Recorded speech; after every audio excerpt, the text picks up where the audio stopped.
Muy buenos días. Hoy en este 13º domingo ordinario vamos a profundizar en el Evangelio de Marcos 5, 21 a 43. Este Evangelio nos presenta dos historias. Una sobre la hija de Jairo y otra sobre una mujer que padece hemorragias. Las dos historias están entrelazadas no solo por los problemas de salud, sino también por el número 12, que es el número simbólico en la Biblia. La hija de Jairo no tiene la valentía de convertirse en mujer, mientras que la mujer con hemorragia no puede aceptar que es mujer. Como los dos aspectos son diferentes y necesitan la profundización particular, esta vez nos centraremos en la hija de Jairo. El Evangelio comienza diciendo que Jesús había regresado del otro lado del lago. No es simplemente una indicación del lugar o tiempo, sino una indicación de vida. Se necesita pasar de un lado a otro, lo que significa que has de crecer, has de evolucionar, has de salir de una situación para ir a otra. Porque si no haces esto, te enfermas, mueres espiritualmente, dejas de vivir en tu alma y también en tu cuerpo. Los problemas surgen porque no pasas de un lado a otro. O sea, no quieres crecer, no quieres dejar una orilla para ir a otra. Siempre permaneces en el mismo punto. Pero permanecer siempre ahí, sujetarse a lo viejo, tal vez por miedo, es una sentencia de muerte. La vida nunca se repite, nunca se detiene, la vida sigue adelante.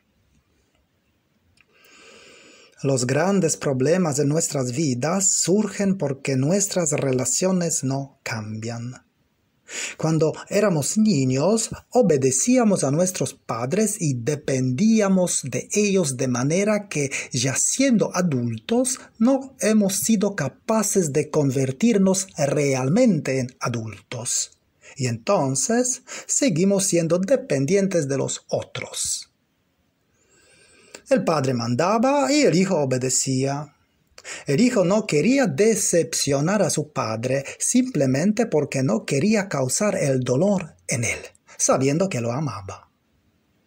Pero de este modo, ahora, ya siendo adulto, sigue siempre un sumiso, un ejecutor, un sirviente de algún amo por ahí. Por otro lado, siendo adultos, no queremos perder posiciones dominantes. No queremos ver que los otros nos superen.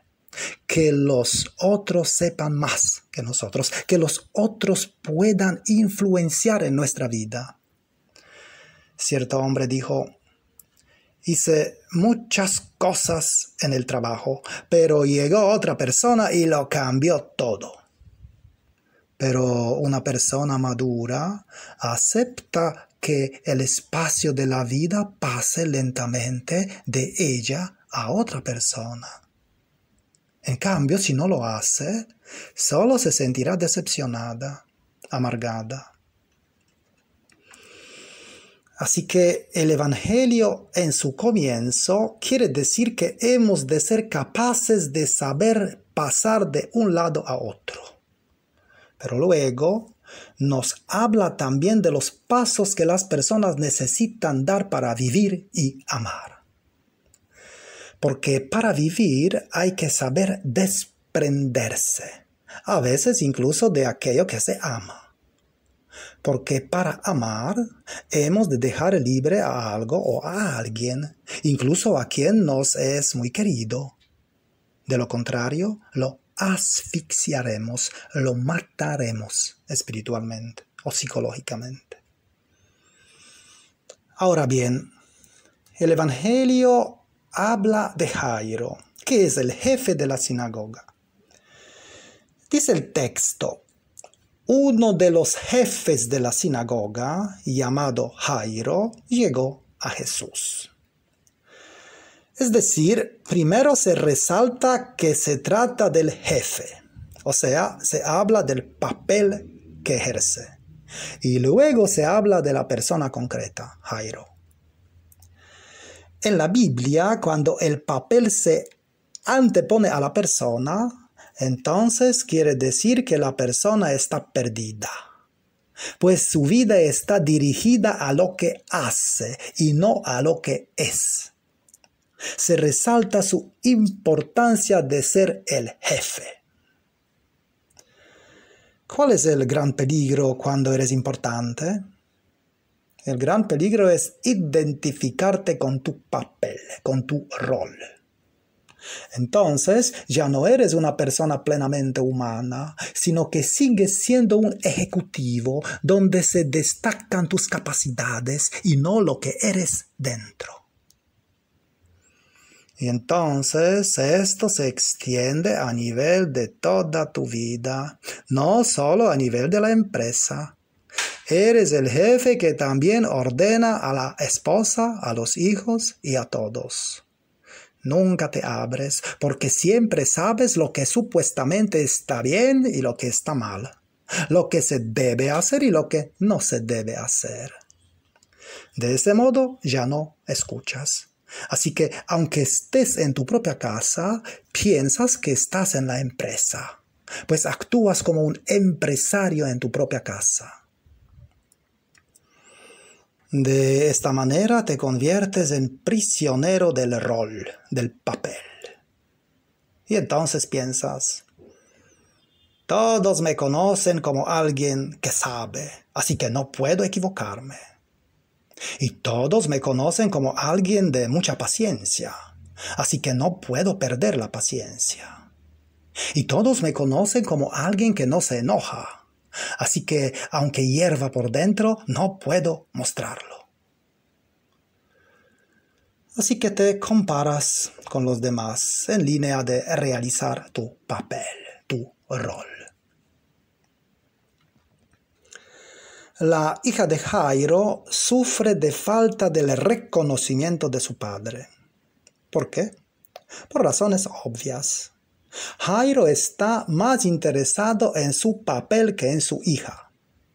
Jairo simplemente no la ve, no la reconoce, ni siquiera se da cuenta de que día tras día su hija se está muriendo. Jesús ha de sanar primero al padre para que la hija también sea sanada. Jairo no se da cuenta de que si su hija está enferma es porque él es la causa. Quienes realizan trabajo directo con la gente, como los educadores, sacerdotes, psicólogos, trabajadores sociales, lo saben muy bien. El problema casi nunca es el niño, sino el padre. Y cuando el padre viene y dice, mi hijo tiene un problema, has de decirle, bueno, señor, está bien, pero primero voy a ocuparme de usted. ¿Pero cómo? Es mi hijo el que está enfermo. Sí, efectivamente, tu hijo está enfermo. Pero entonces nos ocuparemos del origen, de la fuente del problema. Sin embargo, muchos padres se niegan a obtener ayuda por los problemas de sus hijos. No aceptan la idea de ser la causa del malestar de sus hijos. Pero esa es la realidad. Es demasiado doloroso pensar que eres un padre que lastima a tu hijo. Pero si dejas a un lado tu orgullo, podrás ver que no lo has hecho por malicia, sino por ignorancia, siendo inconsciente. No lo has hecho porque también tú habías sido herido y has vuelto a proponer las mismas cosas a tu hijo. Es verdad, has transmitido también mucho amor, pero a la vez también incomodidades. Necesitas aceptar que eres un padre imperfecto. Y de hecho, no es necesario que tus hijos tengan padres perfectos, sino simplemente humanos. Si aceptas esto, darás un gran paso hacia adelante, pues reconocerás que también tú necesitas ayuda. Entonces, tus hijos se convertirán realmente en un regalo. Les ayudarás a crecer y te ayudarás a crecer a ti. Cierta pareja tenía un hijo de 10 años que orinaba en la cama todas las noches. Estaban desesperados. Después de hablar juntos, percibieron que eran demasiado invasivos y tenían que darle más espacio a su hijo, dejando que él elija, no que siempre tienen que decirle lo que tiene que hacer. Cuando los padres han cambiado su actitud y así se han recuperado, el hijo también se recuperó. Mirando el Evangelio, el padre no reconoce a su hija por una razón clara. Él la llama mi hijita. Se usa el término griego ptigatrion, que quiere decir mi hijita, mi pequeñita niña. Pero esta hija ya tiene 12 años y 12 es el número simbólico y muy importante en la Biblia. Al cumplir 12 años, en aquel tiempo en Israel, la hija ya era considerada adulta. Es decir, ya no es su hijita, su niña pequeña. Es una mujer madura que tiene que hacer su propio camino. Sin embargo, para él, ella sigue siendo una niña. La ve como una niña pequeña y así no la deja crecer. No la reconoce porque tiene miedo de perderla, de verla crecer. Hasta los 10 o 12 años tienes la ilusión de que tu hijo es tuyo. Tú le mandas y él obedece. Y si no lo quiere hacer, no importa, porque sabes que te necesita y eres más fuerte. Pero luego empieza a responderte, te cuestiona y a veces tiene más razón que tú en sus discursos. No solo eso. Si encuentra algún amigo o amiga, ya no le importas tanto y ya ni siquiera quiere venir de vacaciones contigo. Entonces descubres que ese hijo tiene su propio carácter y su propia vida, independiente de la tuya. Pero es difícil para ti, como padre, dejarlo libre, aceptar que haga lo que le gusta a él. No obstante, puede suceder otra cosa. El padre no reconoce a su hija desde su nacimiento. Pues no la esperaba, esperaba a un hijo. Cuando un padre no reconoce a su hija, ella carecerá de confianza en sí misma. Sufrirá mucho e intentará por todos los medios recuperar esta confianza. Hará varias estrategias. Por ejemplo, le dirá: papá, por favor, mira mis buenas notas en la escuela. Cómprame un regalito. Llévame a un paseo. Me siento enferma. Acompáñame. Hijas así intentan que las vean, que las quieran, que las miren como bellas. Hijas así, después ya también adultas, buscan la admiración de los hombres. Solo se sienten realizadas si las complacen. Piensan que su valor consiste en que los hombres las vean, las aprecien. No logran ver que su valor está dentro de ellas. Quieren que otros se lo dan.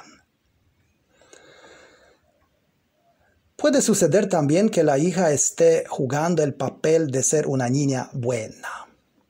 Y entonces dirá: Soy buena, ¿verdad, papá? Soy lo que quieres, ¿verdad, papá?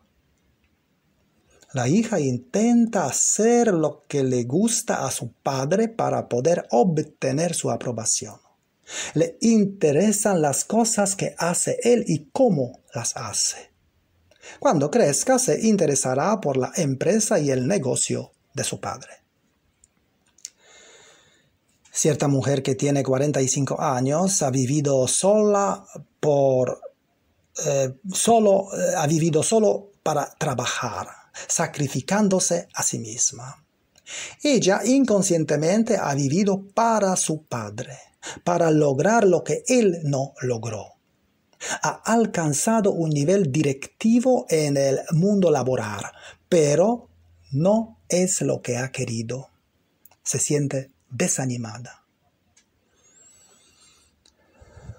Puede suceder además que la hija es muy rebelde.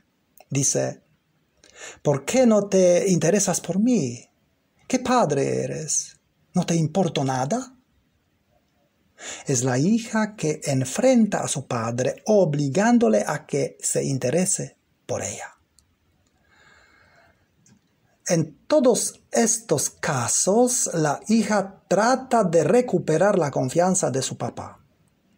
No sabemos a cuál de estos casos se refiere el Evangelio, pero podemos ver y preguntarnos qué es lo que hace Jesús.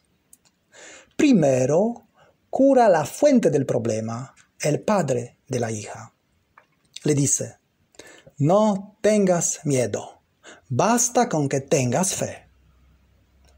Jesús percibe que el padre está lleno de miedo. Está claro que está implicado con su hija.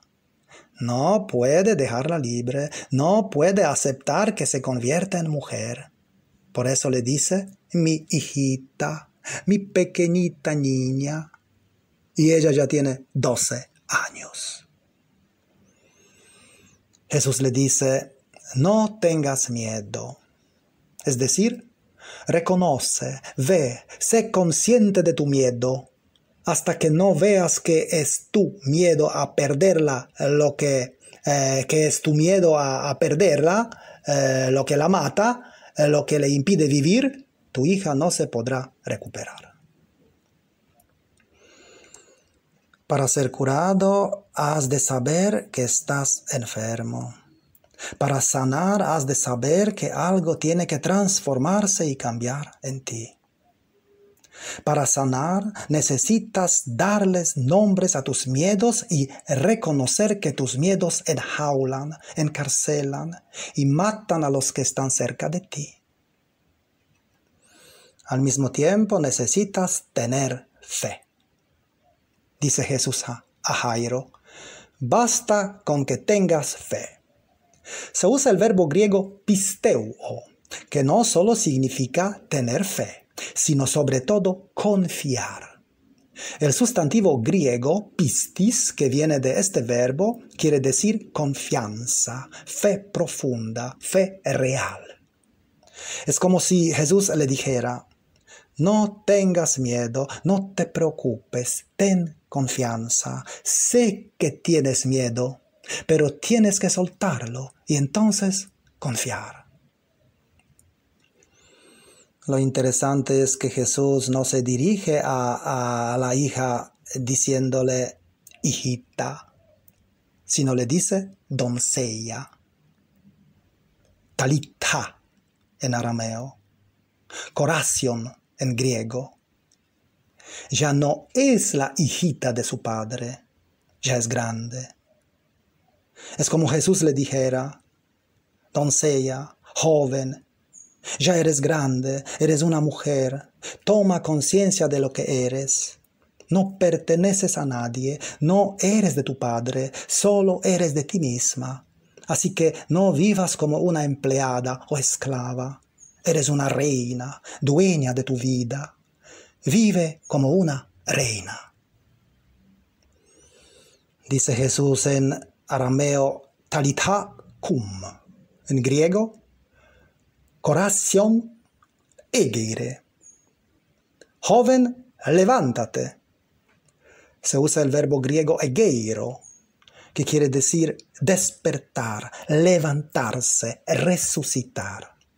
Y en el versículo siguiente, cuando se dice que la joven se levantó, se usa el verbo griego anistemi, que quiere decir levantarse, ponerse de pie, resucitar. Ambos verbos son típicos de la resurrección de Jesús. Esto significa que la resurrección no es solo pasar de esta vida a la otra, sino que cada vez que pasamos de una forma de vivir a un nivel más armonioso, más vital, más apasionado, más libre y más verdadero, esto también es resurrección. Cada vez que sanamos, cada vez que nos volvemos más conscientes, cada vez que liberamos a otros de nuestras proyecciones de muerte, esto es resurrección. Egeiro significa despertar, abrir los ojos del sueño. Estabas dentro de una ilusión y un día te despiertas. Y entonces ya no vives para complacer a los demás, ya no buscas la aprobación de todos, ya no estás suplicando amor a todo el mundo, ya no vives solo en tu papel que ejerces. Percibes que lo que llamabas amor era la posesión. Te das cuenta que con tanto correr no has logrado nada. Y te percatas que tu Dios no era más que el chupete o el biberón de la madre. Egeiro es ver el sueño que termina, la ilusión que cae, y mirar la realidad así como es. Anistemi, a su vez, significa levantarse, ponerse de pie.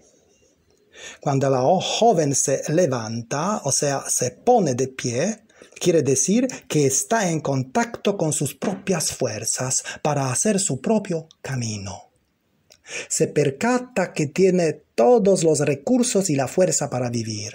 Libera el amor que hay en ella y la luz que estaba adormecida. Se convierte en quien realmente es. Jesús hace que sea consciente de su fuerza. Tú eres fuerte, puedes ponerte en tus propios pies. Vive, porque tú puedes vivir. Recuerda, no puedes vivir de verdad si vives la vida de los otros. Te adaptarás a los otros, pero no podrás sentir ni saborear la belleza de la vida. De hecho, cada uno necesita sentir la belleza de su propia vida. En este evangelio sucedió con la hija y con su padre. Pues para que una relación, una amistad, un amor, un matrimonio resuelva sus problemas, sus dificultades, sus crisis, es necesario que ambas partes sanen, que ambas partes despierten a la vida verdadera. ¿Y qué mensaje puedo llevar conmigo para contemplarlo en esta semana? Quizás el siguiente. Si el adolescente no se desprende del niño, permanecerá infantil. Si el joven no se desprende del adolescente, seguirá siendo rebelde. Si el novio no se desprende de la novia, seguirá siendo un soñador. Si el esposo no se desprende de la esposa, permanecerá romántico superficial. Si el adulto, padre o madre, no se desprende de sus hijos, les pedirá a que lo hagan feliz y que le den todo lo que él no pudo darse a sí mismo. Si el anciano no se desprende del adulto, permanecerá centrado solo en sí mismo. Si la muerte no nos hace desprender de la vejez, nunca experimentaremos realmente quién es Dios.